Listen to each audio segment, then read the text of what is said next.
National Crime Records Bureau. So today we will understand how to push National Cybercrime Reporting Portal complaint to CCTNS.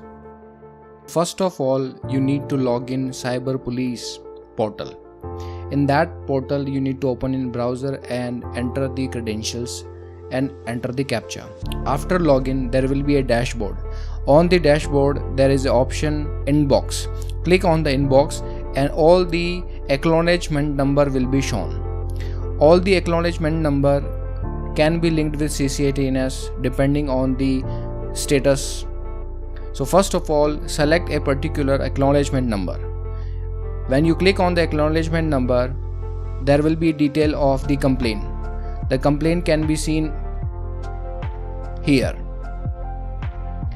After seeing the complaint, we can take the action. So there is a option button, take action. Click on that action button and afterwards you need to select the action status. Action status must be FIR registered, and after that there is an option push to CCTNS. There is an option push to CCTNS, and when you click on that, there is a red button convert to complaint or push to CCTNS. When you click on that, the complaint will be forwarded to the CCTNS. Now let's convert NCRP complaint into FIR. So open the CCTNS in web browser and enter the credentials. When you enter the credentials, you need to register a new FIR. So there is an option register FIR.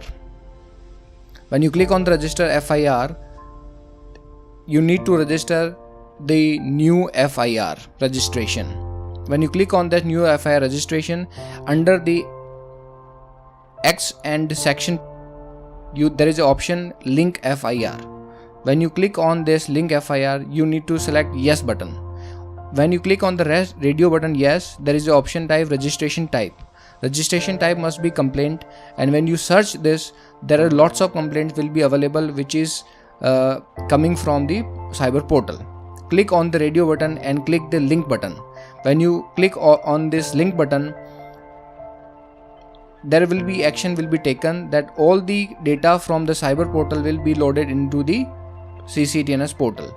So this is how the linking happen, and you need to close this dialog box, and after that there is a complaint number automatically registered in the CCTNS portal. So this is how the linking happened. In the various tabs of this FIR, you can see the data. Thank you so much.